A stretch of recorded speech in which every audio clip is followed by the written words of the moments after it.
दावतनामा हमने ओवैसी साहब को भेजा था, खत की शक्ल में भी और व्हाट्सएप की शक्ल में भी। नहीं आए, हमें ताज्जुब है। और एक बड़े लीडर महमूद मदनी साहब नहीं आए, ना उन्होंने जवाब दिया। निशाना हम पर लग रहा है, लेकिन निगाहें हिंदुस्तान के उन तमाम बड़े मंदिरों के ऊपर हैं जिनके पास अकूत संपत्ति है। और ये राम मंदिर के बाद इनकी मंशा आपके सामने जाहिर हो गई कि हिंदुस्तान के अंदर रहने वाले मुसलमान के लिए सेक्युलर होना जरूरी नहीं है, मजबूरी भी है। हम लोग अगर कोई ट्रस्ट बना के काम कर रहे हैं और औकाफ में रजिस्टर नहीं है तो रजिस्टर नहीं है, लेकिन हमें ये मानना चाहिए कि ये भी वक्फ है। हम देख रहे हैं हमारे नौजवान जो इस मुल्क का मुस्तकबिल है, फ्यूचर है, उन्हीं के साथ ज़्यादतियाँ हो रही हैं, उनके पेपर लीक हो रहे हैं, उसके बाद उनको पीसफुल प्रोटेस्ट पे उन पर डंडे बरसाए जा रहे हैं। तो मुझे लगता है ये हम सब के लिए बहुत ही तशवीश की बात है कि अब जो हालात हैं वो पानी बहुत सर से ऊपर उठ गया। इंस्टीट्यूशंस पे कब्जा हो रहा है, इंस्टीट्यूशंस को तोड़ रहे हैं, चाहे वो जामिया हो, चाहे वो अलीगढ़ हो, चाहे JNU हो या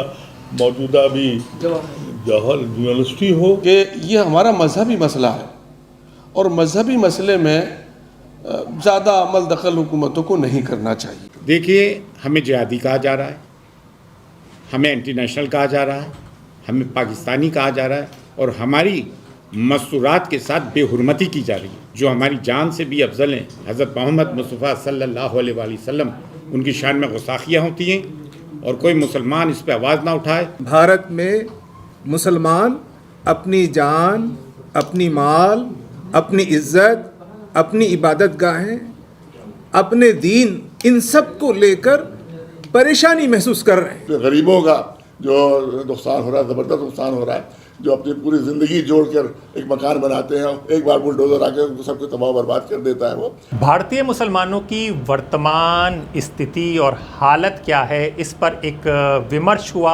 आपस में कई मुस्लिम संगठन बैठे और उन्होंने कुछ फैसले लिए। कौन कौन मुस्लिम संगठन आए, कौन कौन मुस्लिम नेता आए और किस पर चर्चा हुई और क्यों चर्चा हुई, इसको आज हम समझेंगे। नमस्कार दोस्तों, मेरा नाम हैदर अब्बास नकवी है और आप लोग मुझको इस वक्त दा स्वतंत्र पर देख रहे हैं। जी हाँ, तारीख 24 जुलाई 2026 को नई दिल्ली स्थित कॉन्स्टिट्यूशन क्लब ऑफ इंडिया के डिप्टी स्पीकर हॉल में भारतीय मुसलमानों की वर्तमान स्थिति पर राष्ट्रीय परामर्श का आयोजन किया गया। इस राष्ट्रीय परामर्श का आयोजन Indian Muslim for Civil Right IMCR ने अपने अध्यक्ष और पूर्व राज्यसभा सांसद मोहम्मद अदीब के नेतृत्व में किया। इस महत्वपूर्ण बैठक में देश भर से सांसद, विधायक, विभिन्न राजनीतिक दलों के वरिष्ठ नेता, इस्लामिक विद्वान, संवैधानिक एक्सपर्ट, शिक्षाविद, सामाजिक कार्यकर्ता और अनेक सामाजिक एवं राजनीतिक संगठनों के प्रतिनिधि शामिल हुए। सभी ने भारतीय मुसलमानों के सामने मौजूदा चुनौतियों पर विस्तार से चर्चा की और उनके संवैधानिक, कानूनी तथा लोकतांत्रिक समाधान तलाशने पर विचार विमर्श किया। इससे पहले भी मुसलमान इकट्ठा हुए थे। वहाँ पर इमरान मसूद और महमूद मदनी साहब ने जो कहा, यानी कि इस कॉन्स्टिट्यूशन क्लब से पहले आप वो सुन लीजिए और फिर इस कॉन्स्टिट्यूशन क्लब में क्या हुआ। और सबसे बड़ी बात, ओवैसी व्हाट्सएप मैसेज में हामी भरते हैं कि हम इस परामर्श में आएंगे और आखिरी वक्त नहीं आते हैं। क्यों, इसका भी जवाब देंगे। लेकिन इससे पहले, जो कॉन्स्टिट्यूशन क्लब से पहले इमरान मसूद और महमूद मदनी ने जो बयान दिए हैं वो आप ज़रूर सुनिए। आप लोगों की जिम्मेदारी है कि पोर्टल के ऊपर अपने रजिस्ट्रेशन ज़रूर कराएं। रजिस्ट्रेशन नहीं हो रहा है तो कोर्ट में डाल दें। इसको इतना वक्त दे दें कि जब हम आए तो ये उलझावा हो, इसे सुलझाने में 1 घंटा लगेगा इंशाल्लाह। 1 घंटे के अंदर हम इसे सुलझा भी देंगे। हमारी बात को अदरवाइज लिया जाता है, लेकिन हम बहुत सोच समझ करके कह रहा हूँ कि ये वक्त को हम बर्बाद नहीं होने देने के, क्योंकि जब ये वक्त का चल रहा था मैंने तभी कहा था कि निशाना कहीं और निगाहें कहीं। निशाना हम पर लग रहा है, लेकिन निगाहें हिंदुस्तान के उन तमाम बड़े मंदिरों के ऊपर हैं जिनके पास अकूत संपत्ति है। और ये राम मंदिर के बाद इनकी मंशा आपके सामने जाहिर हो गई। अल्लाह ताला बहुत बड़ा है, तमाम चीज़ों से खुद पर्दा हटाने का काम करता है। अब ये पर्दा लोगों की आंखों से हट रहा है। एक बात आपसे भी कहना चाहता हूँ कि हिंदुस्तान के अंदर रहने वाले मुसलमान के लिए सेक्युलर होना ज़रूरी नहीं है, मजबूरी भी है। आपको सेक्युलर होना ही पड़ेगा। अगर आप सेक्युलर नहीं होंगे तो इस जमहूरी निजाम के अंदर हमारा कुछ उठने वाला नहीं है। यह जरूरी नहीं है कि दाढ़ी टोपी वाला आपकी बेहतर बात करेगा और एक बिना दाढ़ी टोपी वाला और बिना हमारे मजहब से ताल्लुक रखने वाला हमारी बात नहीं करेगा। हो सकता है कि हरेंद्र मलिक की आवाज में उतना दम हो जो दम एक दाढ़ी टोपी वाले की आवाज में ना हो।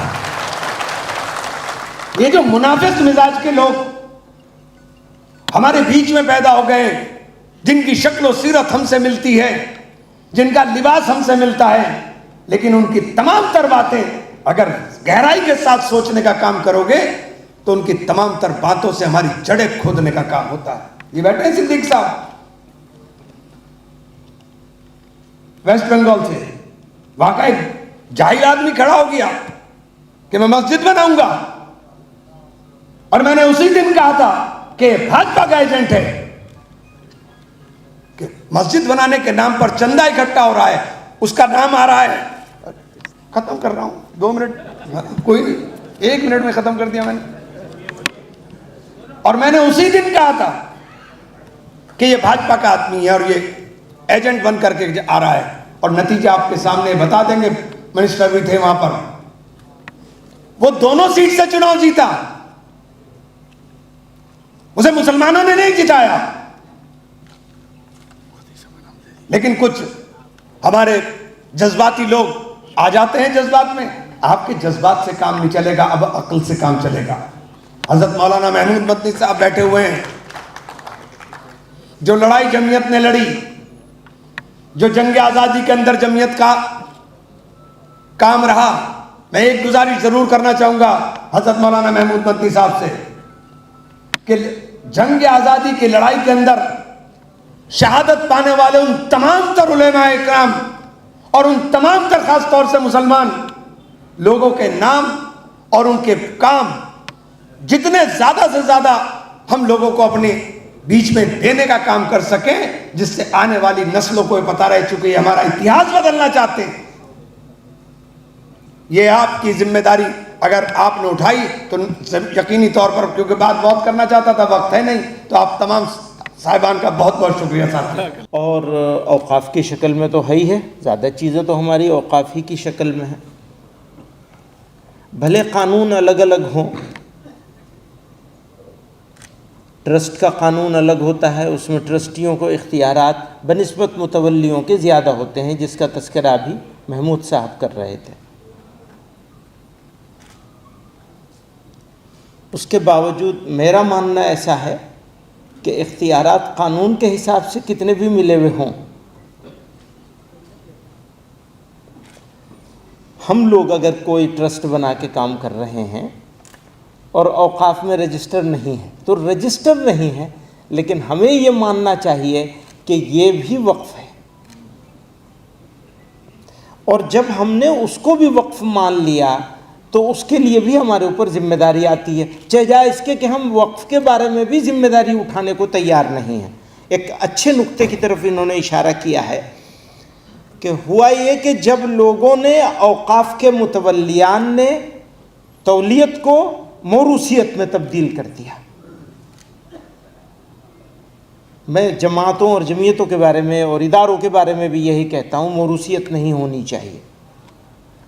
उसको जब मोरूसियत में और ज़ाती मिल्कियत की तरह ट्रीट करने लगे तो उम्मत के साथ उसका कनेक्शन कट गया, डिस्कनेक्ट हो गया।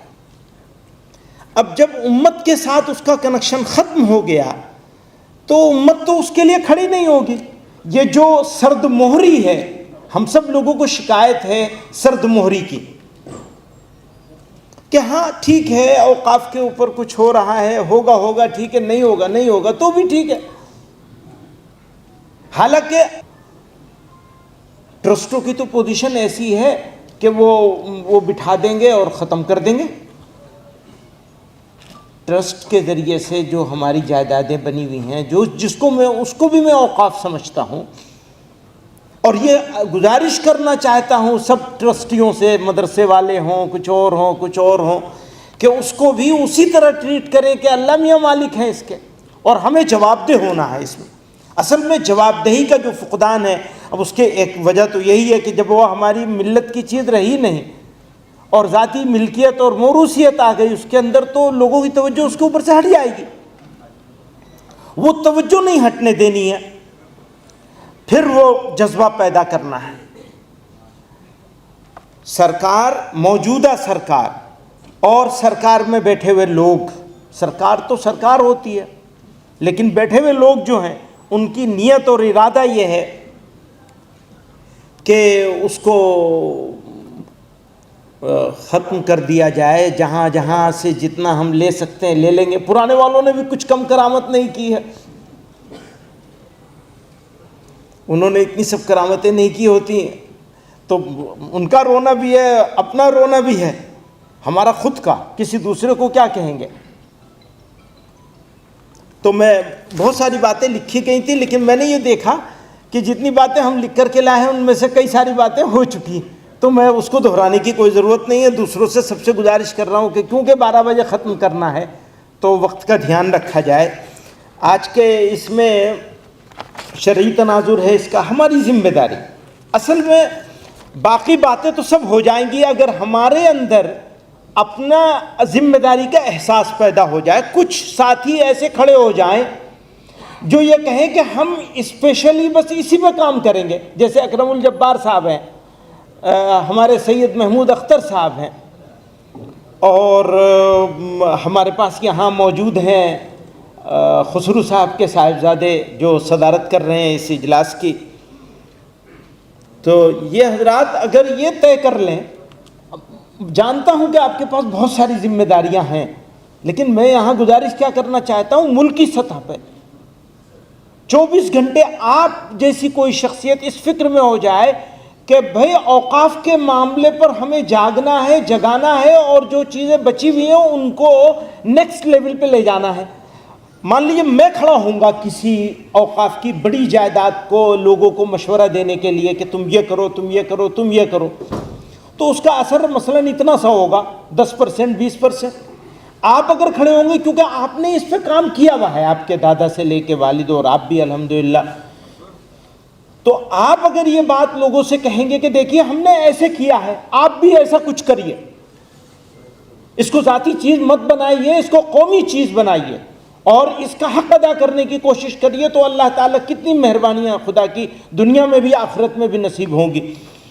तो ये चीज़ समझाने के काम समझाना है पूरे मुल्क में, और लाखों करोड़ की जायदादें। अच्छा, जायदाद अहमियत नहीं रखती है, अहमियत रखती है ये कि इसका हमने फ़ायदा कैसे उठाया।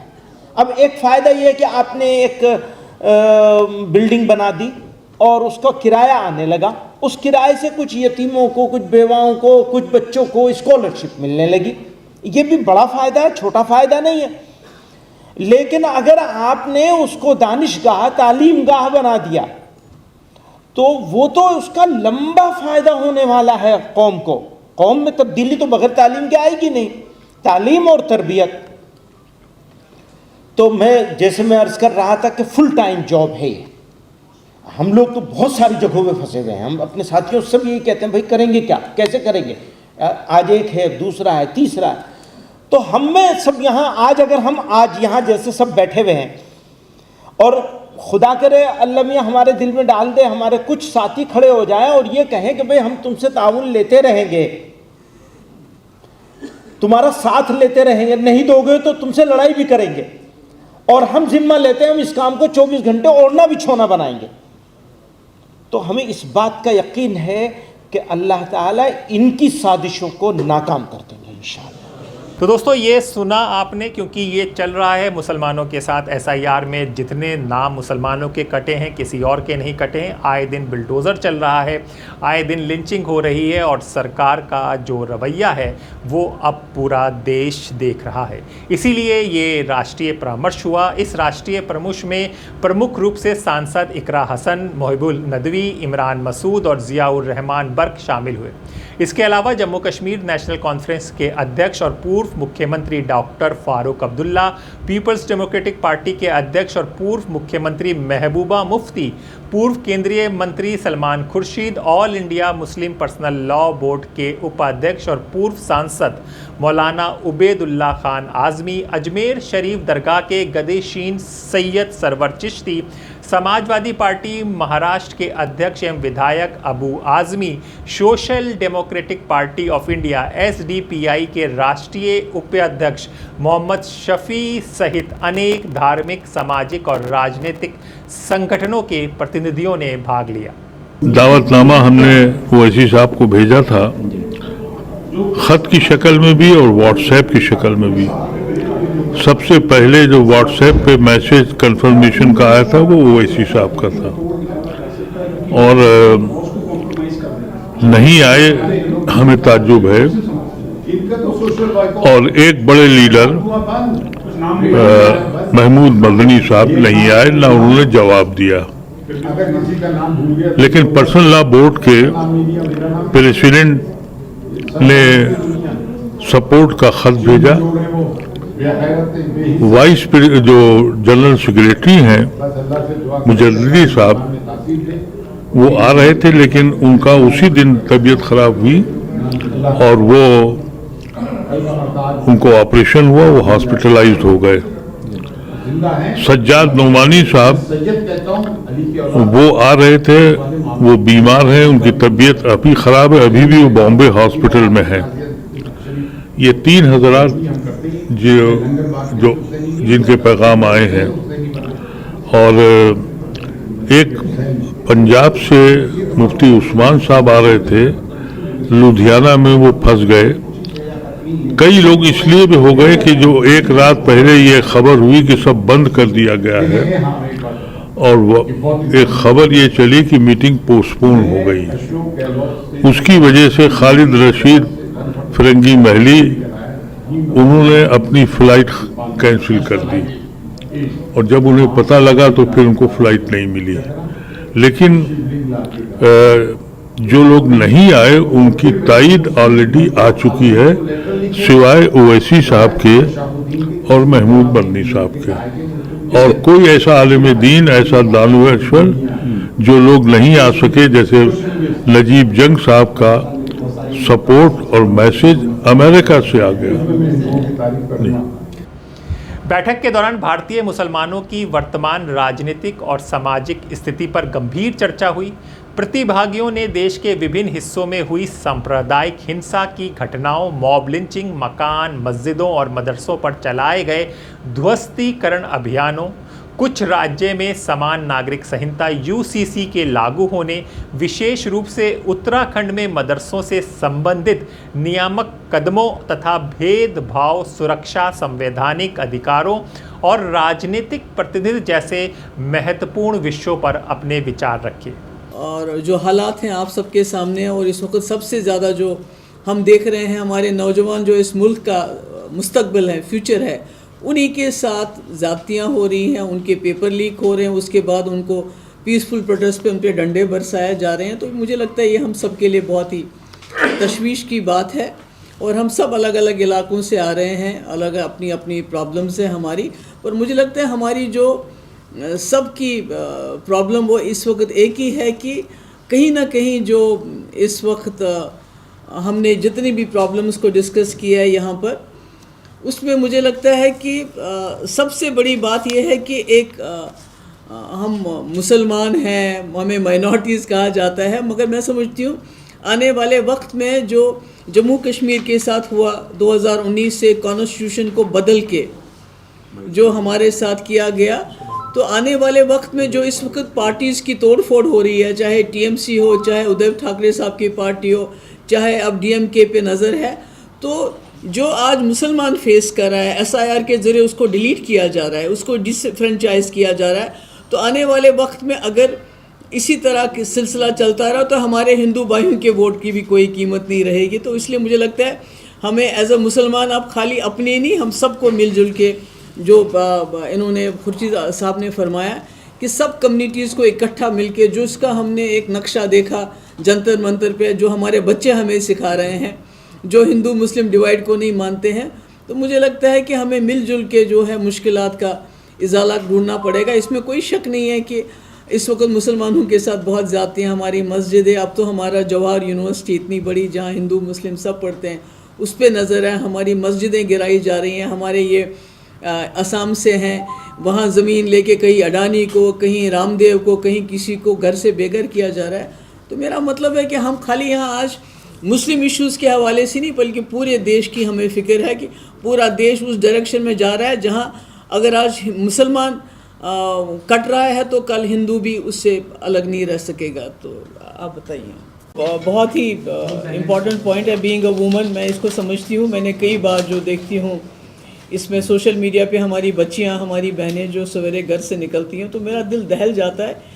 ये कैसे निकलती हैं अपना सर पे नकाब लगा के, हिजाब करके, उनके नजाब खींचे जाते हैं, उनका नकाब उठाया जाता है, कहीं कहीं पर सर पे मांग में सिंदूर डाला जाता है। तो मैं समझती हूँ एक तरफ से हमारे प्राइम मिनिस्टर कहते हैं मैंने मुस्लिम औरतों को एम्पावर किया और कई सारे कानून हमारे ऊपर थोपे गए, और अभी जो यूनिफॉर्म सिविल कोड है उसको भी इसी आड़ में लाया जा रहा है। तो मेरी गुजारिश है यहाँ के जो प्राइम मिनिस्टर है उनसे कि ये बहुत गलत हो रहा है। आप बाहर के मुल्कों में जाते हैं, हमारी जो अच्छे रिलेशन इस वक्त हैं वो नेबरहुड में किसी के साथ नहीं, जहाँ नेपाल हमारा एक हिंदू कंट्री है, श्रीलंका उनके साथ नहीं है, बल्कि जो मुस्लिम ममालिक है वहाँ आप जाते हैं, उनकी मस्जिदों में चले जाते हैं, वहाँ तारीफ़ें करते हैं, उनके साथ बड़ा अच्छे रिलेशन है आपके, मगर अपने ही घर में अपने मुसलमान लोगों के साथ, उनकी बच्चियों के साथ, बहनों के साथ जो ज़्यादतियाँ होती हैं और कोई पुलिस एक्शन नहीं लेती है, मुझे लगता है इसमें देखने की ज़रूरत है। हम तो बाहर नहीं जा सकते, हम तो OIC में कहीं नहीं जा सकते हैं अपनी शिकायत लेके, हमने तो शिकायत आपसे ही करनी है कि वो ये इसमें मुदाखलत करे ताकि आने वाले वक्त में जो हमारी बच्चियों के साथ, हमारी बहनों के साथ और सोशल मीडिया के ज़रिए जो उनके साथ ज़्यादतियाँ हो रही हैं इस पे रोक लगाते हैं। That's all I have to say. Ma'am एक सवाल ये है क्योंकि आप कश्मीर से एक मिनट तो सवाल पूछिए। नहीं, मैंने वही तो कहा है कि पूरे मुल्क को जम्मू कश्मीर जैसा बनाया जा रहा है, डंडे लाठियाँ बरसाई गई, इंटरनेट बंद किया जा रहा है, और मैंने पहले भी कहा जो कोशिश हो रही है इस वक्त तमाम पार्टियों से लोग काट के एक कॉन्स्टिट्यूशन में ये तब्दीली लाना चाहते हैं, उससे फिर SIR में हमारे नाम डिलीट होने से कुछ नहीं होगा कि चाहे हिंदू लोग भी वोट डालें उससे कोई फ़र्क नहीं पड़ेगा, जो हुक्मरान होंगे वो हुक्मरान होंगे। इसलिए हमारी लड़ाई कलेक्टिव होनी चाहिए और है भी कलेक्टिव। अभी देखिए राजस्थान में कैसे हमारे हिंदू भाई निकले जब मस्जिद तोड़ी जा रही थी, या जैसे इन्होंने असम से ये बता रहे हैं। तो मुझे लगता है we have to fight collectively. जो जम्मू कश्मीर है उसको तो सब लोगों ने उस वक्त छोड़ दिया, किसी ने बात नहीं की हमारी, कई लोगों ने तालियां भी बजाई, मगर आज हमने तब भी कहा था कि जम्मू कश्मीर एक एक्सपेरिमेंट है, एक लेबॉरेटरी है, जो हमारे साथ हो रहा है आहिस्ता आहिस्ता पूरे मुल्क में होगा, और आज वो पूरे मुल्क में आहिस्ता आहिस्ता, बंगाल में देखिए क्या हो रहा है, यहाँ जंतर मंतर में क्या मैंने सुना रेस्टोरेंट वालों के पास पुलिस गई थी और उनको बताया गया है, उनको डराया गया है कि आप वहाँ खाना नहीं देंगे। तो ये तो पूरा जम्मू कश्मीर ही बन रहा है पूरे मुल्क के अंदर। चर्चा के दौरान इस बात पर विशेष बल दिया गया कि संविधान के प्रदत्त मौलिक अधिकारों की रक्षा सुनिश्चित करने के लिए संवैधानिक मूल्यों को मजबूत किया जाए तथा कानूनी और लोकतांत्रिक संस्थानों को अधिक प्रभावी बनाया जाए। हिंदुस्तान से हर सूबे से दीनी या दुनियावी अहम शख्सियत बैठी पहली बार हिंदुस्तान में, और वो इसलिए बैठी कि अब जो हालात हैं वो पानी बहुत सर से ऊपर उठ गया, और हम लोगों ने जो अभी नदीम ने आपको ब्रीफ किया है, ये सिलसिला शुरू किया है, ये कोई जलसा नहीं था, ये कंसल्टेशन थी कि हम आगे हमारे इस मुल्क में बच्चे कैसे रहेंगे। इंस्टीट्यूशंस पे कब्ज़ा हो रहा है, इंस्टीट्यूशंस को तोड़ रहे हैं, चाहे वो जामिया हो, चाहे वो अलीगढ़ हो, चाहे JNU हो, या मौजूदा भी जवाहर यूनिवर्सिटी हो, वहाँ पर कट एक्ट पे इन्होंने कब्जा कर लिया है। उन इंस्टीट्यूशंस में आरएसएस के लोग जा रहे हैं, आरएसएस अपॉइंटमेंट कराता है वाइस चांसलर का और प्रोफेसर्स का, और उसमें मैं नाम भी लेता हूँ, एक आदमी है इंद्रीश, वो जामिया और अलीगढ़ यूनिवर्सिटी में एडमिशन करवा रहा है। इतनी बड़ी इंस्टीट्यूशंस, वहाँ पर सावरकर का जश्न, 100 साला जश्न मनाया जा रहा है जामिया में, जिसकी पूरी तारीख हिंदुस्तान की आज़ादी से जुड़ी हुई है। अलीगढ़ मुस्लिम यूनिवर्सिटी में जय श्री राम के नारे लगाए जा रहे हैं। जब आप इंस्टीट्यूशंस को तबाह करेंगे तो आप पूरी नस्ल तबाह करने जा रहे हैं। ये किस किस्म के माहौल बन गया है। अब हम लोग तो जाहिर है इस वक्त जितने भी कल की मीटिंग में लोग आए, ये बहुत खुशनसीबी की बात है कि ब्यूरोक्रेट्स भी थे, फौजी भी थे, दानिश्वर भी थे, उलमाए कराम भी थे। आज आप लोगों के ज़रिए हम हुकूमत के ज़िम्मेदारों को बताना चाहते हैं कि आज सारी कम्युनिटी, मुसलमान कम्युनिटी, वो एक होकर आपसे दुहाई मांग रही है कि आइडिया ऑफ इंडिया को तोड़िए मत। हम लोग आइडिया ऑफ इंडिया को मानने वाले लोग हैं, और इसीलिए हम प्रेसिडेंट ऑफ इंडिया को और चीफ जस्टिस ऑफ इंडिया को एक ख़त भेज रहे हैं, क्योंकि सब कुछ उनको मालूम है। वो कस्टोडियन हैं इस कॉन्स्टिट्यूशन के। अगर कॉन्स्टिट्यूशन ही ख़त्म हो गया तो इस देश में बचेगा क्या? इस पे हम लोगों ने गुफ्तगू की थी। हमें उम्मीद है कि आप लोग और ख़ास तौर से जो मीडिया के हज़रात हैं, पॉजिटिव सोच के साथ आगे बढ़िएगा। कहीं ऐसा न हो कि जब हिंदुस्तान की बर्बादी की तारीख लिखी जाए तो उसमें आपका नाम सबसे ऊपर हो। तो आपकी भी जिम्मेदारी है इस मुल्क को, इस देश को बचाने की। बहुत बहुत शुक्रिया आप हज़रात का।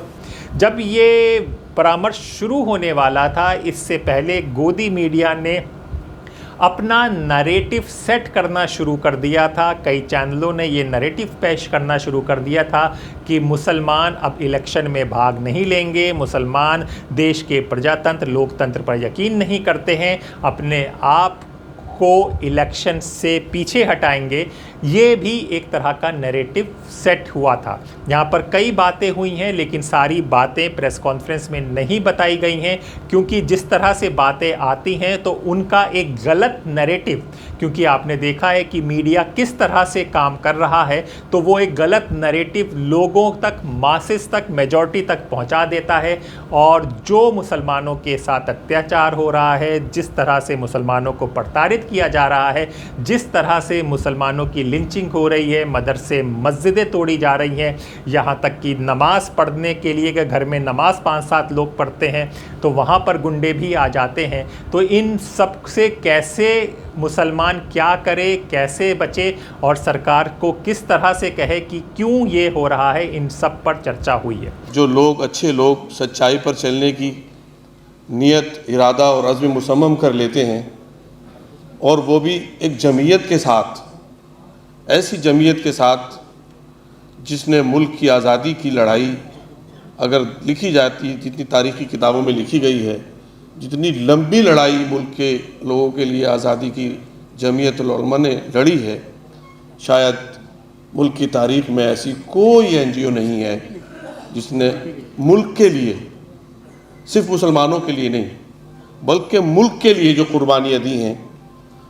तो आज ये बड़ी बहुत दिल से, मैं चूँकि ख़ुद एक मस्जिद का खादिम हूँ, तो ये एहसास होता था कि जमीयत इस काम को अपने हाथ में ले और इसकी ज़िम्मेदारी पूरी करते हुए इसमें रहबरी का काम करे।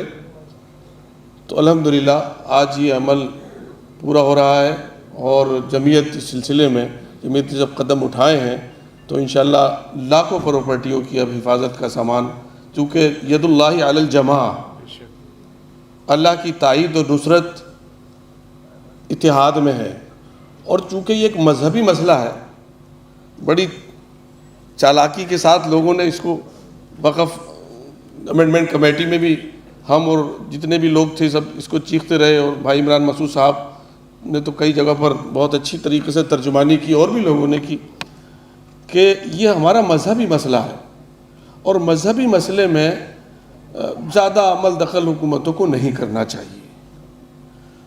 और ये बात भी आई थी जब ये दो उसमें लोगों को रखा जा रहा था, नॉन मुस्लिम भाइयों को। नॉन मुस्लिम भाई हमारे हर कदम पर साथ हैं और रहेंगे, लेकिन मजहबी मामलात में हर एक की अपनी अपनी रिक्वायरमेंट होती हैं। अब जैसे मान लीजिए ये मुतालबा होने लगा, बहुत से लोगों ने कहा कि साहब कहीं चोरी हो गई तो क्या वहाँ पर भी रखा जाएगा किसी और दूसरे धर्म के लोगों को? ऐसा नहीं होना चाहिए। देखिए, चोरी चोरी है, मस्जिद में हो या मंदिर में हो। चोर का मज़हब से कोई ताल्लुक़ नहीं होता, उसका कास्ट से ताल्लुक़ नहीं होता, अपराध अपराधी। और जो तरक्की याफ्ता कौमें हैं वो उसी नज़र से देखती हैं। तो अब वक़फ़ की चीज़ों को, औक़ाफ़ को ख़ास तौर पर सही लोगों के हाथ में देना और उनको मुतवल्ली मुकर्रर कर देना, अगर जमीयत ने इस सिलसिले में पहल की है तो ये काबिल मुबारकबाद है। हमारी पूरी तायीद इसके साथ है इंशाअल्लाह।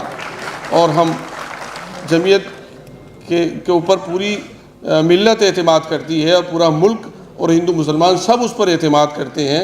और जमीयत ने हमेशा मुल्क की रहबरी और मुल्क की खिदमत का काम अंजाम दिया है। अल्लाह ताला इस कारवां को मंजिल तक पहुँचाएगा, और तमाम काबिल मुबारकबाद हैं जमीयत के ज़िम्मेदारान और खुसूसन सदर मोहतरम अलैकुम अस्सलाम व रहमतुल्लाहि व बरकातुहू। जी हाँ, राष्ट्रीय परामर्श में ये भी सहमति बनी है कि मौजूदा चुनौतियों का सामना करने के लिए राजनीतिक दलों, धार्मिक संस्थानों, नागरिक समाज, कानूनी एक्सपर्ट्स और सामुदायिक नेतृत्व के बीच बेहतर समन्वय आवश्यक है। देखिए, हमें जिहादी कहा जा रहा है, हमें एंटी नेशनल कहा जा रहा है, हमें पाकिस्तानी कहा जा रहा है, और हमारी मस्तूरात के साथ बेहुरमती की जा रही है। और सब में पहले जो हमारी जान से भी अफजल हैं, हज़रत मोहम्मद मुस्तफ़ा सल्लल्लाहु अलैहि वसल्लम, उनकी शान में गुस्ताखियाँ होती हैं, और कोई मुसलमान इस पर आवाज़ ना उठाए। मुसलमान सिवाय अल्लाह के सबसे डर रहा है, और ये मामला रोड पे आने के बाद ही हल होगा। उनसे क्या तवक्को करें जो खुल्लम खुल्ला, जिस मुल्क का प्राइम मिनिस्टर ये कहता हो कि इनकी वेशभूषा से इन्हें पहचानो, अमित शाह ये कहता हो कि ज़ोर से दबाव, शाहीन बाग के एजिटेशन को पाकिस्तानी एजिटेशन कहते हैं, किसानों के आंदोलन को खालिस्तानी कहते हैं, अभी इनको चाइनीज़ कहते हैं, और तरह तरह की गोदी मीडिया बकवास करता है। देखें, अदीब साहब ने जो पहल की है बहुत अच्छी की है, पढ़े लिखे लोग हैं, शुरफा हैं, उम्र का तकाजा है, कुछ पॉलिटिकल लोग भी हैं, उनकी अपनी मजबूरियाँ हैं। मेरी कोई मजबूरी नहीं, मेरे गले में पट्टा 800 साल से ख्वाजा मोइनुद्दीन चिश्ती का है, और मेरा डीएनए भी बोलता है, और जीन्स भी बोलते हैं, और डॉक्यूमेंट्स भी बोलते हैं मैं सैयद हूँ। तो मेरे नज़दीक करबला है जिससे मैं हमेशा इंस्पायर होता हूँ। जुर्रत अली और फ़िक्र हुसैन नहीं होंगे तो मामले नहीं होंगे। इन कमबख्तों से किस किस्म की तवक्को रखें हम, जो रात दिन जुल्म और मजालिम, स्टूडेंट्स को किस किस्म से मारा गया है। They have become, the police have become the RSS पारा ट्रूपर। किस किस्म से होता है? इलेक्शन के पहले बम ब्लास्ट होते, सिर्फ इनके पास पाकिस्तान, मुसलमान, देश छोड़ दो, जिहादी। जब हमें जिहादी बोल ही रहे हो तो भाई फिर क्या करेंगे हम। और मैं ये चाहता हूँ कि हमारी नई नौजवान नस्ल आगे आए। नौजवान नस्ल से तवक्को, ख़ास तौर से ख़वातीन थे, उन्होंने शाहीन बाग में हमारे कॉलर अप किए, और हमें चाहते हैं आज मुसलमान डरा नहीं है, मुसलमान बाखुदा डरा नहीं है, वो मायूस है अपनी सोकॉल्ड मुस्लिम लीडरशिप से। और मैं उन लोगों को सब में बड़ा जिम्मेदार मानता हूँ जो बाबरी मस्जिद को तशद्दी में दे के आ गए। They have open the Pandora box. हमें जो भी है, देखिए मैं अपने मिजाज से बात करता हूँ, ठीक है। कॉन्स्टिट्यूशन क्लब में भारत देश के मुसलमानों की सियासी, समाजी, तालीमी, मजहबी तंजीमों और बड़ी शख्सियात की एक कॉन्फ्रेंस थी, जिसमें असल हमारे देश में जो खौफ का माहौल बना दिया गया है, नफ़रत का माहौल बना दिया गया है, लोग अपने मुस्तक़बिल के बारे में परेशान हैं। ख़ास तौर पर भारत में मुसलमान अपनी जान, अपनी माल, अपनी इज्जत, अपनी इबादत गाहें, अपने दीन, इन सब को लेकर परेशानी महसूस कर रहे हैं। अभी यहाँ जिक्र किया गया कि जो यूनिवर्सिटी है रामपुर में, मौलाना मोहम्मद अली जौहर यूनिवर्सिटी, उसको इन्हेदाम करने की, मिसमार करने की बात हो रही है। तो लिंचिंग हो या यूनिफॉर्म सिविल कोड हो या डिमोलिशन की बातें हों या SIR के ज़रिए से नामों का इखराज हो, ये सब देश के अंदर मुस्लिम कम्युनिटी को एक खौफ में, परेशानी में और उनके मुस्तकबिल को गैर यकीनी बनाने की कोशिश की जा रही है। ये असल मसला है। बेशक देश में सारे जो लोग हैं सबके मसाइल हैं और यहाँ जितने लोग बैठे हैं वो मुसलमानों के अलावा दीगर लोगों के सबके मसाइल पे बात करना चाहते हैं, लेकिन देश का अगर मुसलमान यहाँ कमज़ोर होगा, बेवज़न होगा, तो दुनिया भर में देश बदनाम हो रहा है। जो लोग देश में मुसलमानों को नुकसान पहुँचा रहे हैं, दुनिया भर में देश को नुकसान पहुँचा रहे हैं। तो इस बात की कोशिश है कि हुकूमत इस पर मुतवज्जे हो, सदर जमहूरिया मुतवज्जे हो, चीफ जस्टिस मुतवज्जे हो, मौजूदा हुकूमत मुतवज्जे हो और देश में ऐसा माहौल लाया जाए कि जस्टिस की हुक्मरानी हो, कानून की हुक्मरानी हो। अब जो कुछ सड़कों पे दिल्ली में हम देख रहे हैं, जनजी जो है सड़कों पर अपने हुकूक के लिए लड़ रहे हैं, क्या मतलब है इसका? इसका मतलब ये है कि सिर्फ मुसलमान नहीं बल्कि देश की नई नस्ल को अपने मुस्तकबिल से मायूसी है। तो यहाँ जितने लोग बैठे हैं देश को एक बेहतरीन मुस्तकबिल, एक उम्मीद देने के लिए बैठे हैं। इन तमाम करारदादों की, इस रिजोल्यूशंस की, इस पहलू से हम तायद करते हैं। मेरा नाम सैयद तलबी जवाद है और मैं जो लखनऊ की शाही मस्जिद उसका मैं इमाम हूँ और जो हमारी उलमा की अंजुमन है, मजलिस उलमा हिंद, उसके जनरल सेक्रेटरी हूँ और यहाँ जो तजावीज़ पास हुई मैं उसकी तायद करता हूँ। लेकिन उसमें थोड़ा सा इजाफा ये करना चाहता हूँ कि आज़ादी के बाद से जो भी हुकूमत कायम हुई है उन्हीं ने मुसलमानों को सिर्फ यूज़ किया है और मुसलमानों के जो अधिकार हैं उनका हनन किया है और उनको ख़त्म किया है। किसी भी सियासी पार्टी ने कुछ मुसलमानों को नहीं दिया है, आज़ादी के बाद से छीना है, दिया कुछ नहीं है। और यही काम मौजूदा पार्टी भी कर रही है, यही काम मौजूदा हुकूमत भी कर रही है, बल्कि कुछ उससे 2 कदम आगे बढ़ गए हैं। लिहाजा हम ये चाहते हैं कि हमारे जितने भी हिंदुस्तान से मोहब्बत करने वाले, यहाँ की कॉन्स्टिट्यूशन से मोहब्बत करने वाले, सब मिलजुल कर आगे बढ़ें। क्योंकि खाली मुसलमान आगे बढ़ेंगे तो हिंदू मुस्लिम मसला पैदा कर दिया जाएगा। लिहाजा हम ये चाहते हैं कि तमाम हिंदुओं को भी, सिख ईसाई तमाम हजरात कि जो हिंदुस्तान से मोहब्बत करने वाले हैं, अपने वतन से उल्फत रखने वाले हैं, उस सब को जोड़ कर आगे बढ़ा जाए और कॉन्स्टिट्यूशन की हिफाजत की जाए और यहाँ जो अधिकारों का हनन किया जा रहा है उसके सिलसिले में मुखालिफत की जाए। लिहाजा चाहते हैं कि क्योंकि इधर खाली मुसलमान अगर सामने आएंगे तो पर वो हुकूमत जो है अपना हिंदू मुस्लिम मसला खड़ा कर देगी। लिहाजा अब जो कॉन्फ्रेंस आगे हो उसमें तमाम धर्म के लोगों को शामिल करके और यहाँ पर बुलाया जाए और उसके बाद फिर उनके जरिए बात आगे बढ़ाई जाए और जो भी कमेटी बने उसमें खाली मुसलमान ना हो बल्कि दूसरे धर्म के और दूसरे मज़हब के जो अच्छे लोग हैं उनको भी शामिल किया जाए, ताकि जो हमारे कट्टरपंथी हैं वो इस मुल्क के वो उससे कोई फ़ायदा नहीं उठा सके। लिहाजा हमारी गुजारिश यही है, ख़ास तौर से जो शहरों के नाम बदले जा रहे हैं इसकी भी हम मुखालिफत करते हैं कि आप अपना शहर बसाइए, उसके जो भी चाहे नाम रखिए, जो हमारे बुजुर्गों ने शहर बसाए, आपको क्या हक़ हासिल है कि वो शहरों के नाम आप तब्दील कर दें। लिहाजा उसकी भी मुखालिफत करते हैं। इसी तरह से जो अदालतों का हनन हो रहा है इस तरह से कि बगैर अदालत के हुक्म के बुलडोज़र चल जाते हैं और उसके बाद जो भी इल्ज़ाम जो भी पुलिस रखती है उनको उनके मकानों को मिसमार कर दिया जाता है। ये हमारे कोर्ट की तौहीन नहीं है, हमारी अदालतों की तौहीन है कि उनके हुक्म बगैर हुकूमत खुद ब खुद अपना काम अंजाम दे देती है। ये काम भी ख़त्म होना चाहिए, काम भी बंद होना चाहिए। इसमें गरीबों का जो नुकसान हो रहा है, ज़बरदस्त नुकसान हो रहा है, जो अपनी पूरी ज़िंदगी जोड़कर एक मकान बनाते हैं, एक बार बुलडोज़र आके उनको सबको तबाह बर्बाद कर देता है वो। तो ये जुल्म भी ख़त्म होना चाहिए, ये जुल्म भी ख़त्म होना चाहिए। ये जो कमेटी बनी है, ये जुल्म किसी पर भी जुल्म हो रहा हो और किसी फ़िरक़े और किसी मज़हब पर भी जुल्म हो रहा हो, उसके लिए हम सीधा सिपर होने के लिए तैयार है। खाली मुसलमानों की बात नहीं होगी बल्कि हर मज़लूम की यहाँ पर बात होगी। यानी कि जिस तरह से अलग अलग जगहों पे मुसलमान बटे हुए हैं वो सब एक साथ आएँ, शिया सुन्नी एक साथ आएँ, अलग अलग पॉलिटिकल पार्टी के जो नेता हैं वो सब एक साथ आएँ, तब जाकर जो मुसलमानों के साथ हो रहा है उनकी आवाज़ के पीछे खड़े हों और उनकी आवाज़ बुलंद करें, ये भी वहाँ पर तय हुआ। जितना मैं उसके बारे में जानता हूँ, हमारे बुजुर्गों ने, बस आपके बुजुर्गों ने नेक काम के लिए अपनी जाति संपत्ति में से कुछ वक्फ की कि ये आइंदा वक्त में कौम के काम आएगी, मुल्क के काम आएगी। आप मुतवल्लियों को उसका इंतजाम या मुकर्रर किया जाता है इस नीयत के साथ, क्या यकीनन आप उसकी देखभाल करेंगे।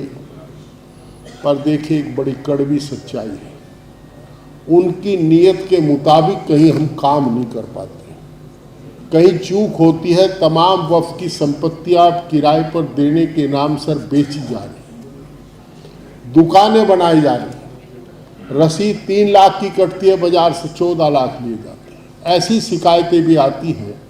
तो निश्चित रूप से जन्नत में बैठे वो आत्माएं, वो रूह कांपती होगी कि उन्होंने जिस नियत के साथ अपनी संपत्ति को, अपनी प्रॉपर्टी को वक्फ किया था, आज उसके इंतजामियाओं की देख रेख में ही उसकी लूट हुई। मेरी आपसे गुजारिश है, जो वक्फ करने की बात उन्होंने कही, बहुत बड़ी आबादी गरीबी की रेखा से नीचे गुजर बसर कर रही है, बहुत कम लोग ऐसे हैं जो अपना काम चला पा रहे होंगे। तो मेरी आपसे गुजारिश है, आप सब मुतवल्ली साहिबान से, कि मुझे माफ़ करते हुए मुआफ़ी के साथ कहना चाहता हूं कि इतना देखो कि इसे किराए के नाम पर ये वक्फ संपत्ति हम बढ़ा ना सकें तो इसे लूटने से रोकें, इसे घटाओ।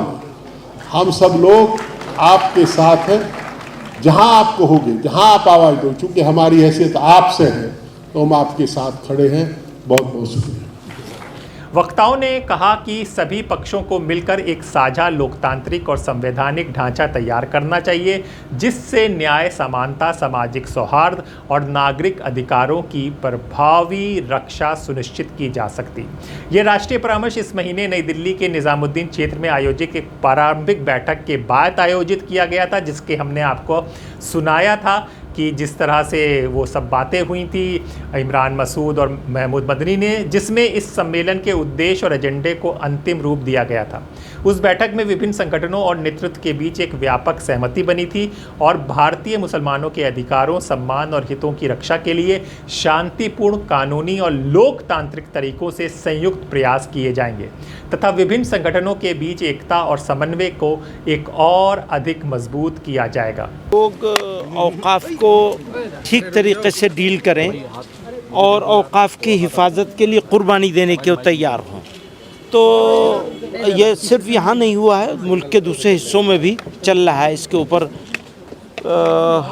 लॉन्ग टर्म स्ट्रेटेजी के तहत हम लोग काम कर रहे हैं, तो ये उसी का एक पार्ट है। ऐसा है कि औकाफ को लेकर जो कानून बनाया गया है, इससे औकाफ के लिए काफ़ी ख़तरे हो गए। हम पहले वाले कानून से भी हमें शिकायतें थीं, लेकिन इसमें तो और ज़्यादा बढ़ गई हमारी शिकायतें। तो उसका लोगों को इस बात के लिए तैयार करना कि जो कमियां हैं उनको दूर करें और अवेयरनेस क्रिएट करना, तो उसी के तहत एक सीरीज़ में चल रहा है काम। उसी का एक पार्ट ये भी था। इसके बाद हम आगे भी जाएंगे, दूसरे सूबों में भी लोग कर रहे हैं और जगहों पे भी किया उम्मीद पोर्टल में बहुत सारी समस्याएं। जी हाँ, बहुत सारी शिकायतें हैं, बहुत ज़्यादा शिकायतें हैं। तो अब उसको कैसे दूर किया जाएगा देखेंगे। मस्जिद है उनको टारगेट किया जा रहा है। जी हाँ, जिन पर डेमोलेशन की कार्रवाइयां हो रही हैं, बहुत ही एकतरफा तौर पे कार्रवाइयाँ हो रही हैं और बिल्कुल यानी बग़ैर सोचे समझे, गैर मुनसिफाना तरीक़े से एकतरफा तौर पे कार्रवाइयाँ चल रही हैं। तो ये बहुत ही अनफॉर्चुनेट है। जी हाँ, शुक्रिया। बहुत धन्यवाद हमसे बातचीत। यहाँ पर हम आपको फिर बता दें कि यहाँ कार्यक्रम में शामिल होने वाले प्रमुख अतिथियों के नाम दिए गए हैं, जो समझिए मोहम्मद अदीब अध्यक्ष Indian Muslim for Civil Rights पूर्व राज्यसभा सांसद हैं, इकरा हसन सांसद हैं, मोहिबुल्लाह नदवी सांसद हैं, एसपी के इमरान मसूद कांग्रेस के सांसद हैं, ज़ियाउर रहमान बर्क एसपी के सांसद हैं, फारूक अब्दुल्ला अध्यक्ष जम्मू नेशनल कॉन्फ्रेंस पूर्व मुख्यमंत्री जम्मू कश्मीर के रहे हैं, महबूबा मुफ्ती अध्यक्ष Jammu Kashmir Peoples Democratic Party पूर्व मुख्यमंत्री जम्मू कश्मीर की रही हैं, सलमान खुर्शीद कांग्रेस से ताल्लुक़ रखते हैं, पूर्व केंद्रीय मंत्री रहे हैं, मौलाना अबूदुल्ला खान आज़मी उपाध्यक्ष all India Muslim personal law board के पूर्व सांसद भी रहे हैं, सैयद सरवर चिश्ती गदरुद्दीन दरगाह के अजमेर शरीफ से ताल्लुक़ रखते हैं, अबू आज़मी अध्यक्ष समाजवादी महाराष्ट्र विधायक महाराष्ट्र विधानसभा, मोहम्मद शफ़ी राष्ट्रीय उपाध्यक्ष Social Democratic Party of India. जी हाँ, तो ये सब लोग थे। अब देखते हैं, उम्मीद है कि किस तरह से ये जो अपनी बात है मुसलमानों की जिस तरह से हालत हो गई है पिछले 12 साल में, उसके लेकर सरकार से किस तरह की बात करेंगे। जो भी होगा आपको दा स्वतंत्र पर सबसे पहले दिखाया जाएगा। अपने दोस्त हैदराबाद नकवी को इजाज़त दें। दा स्वतंत्र।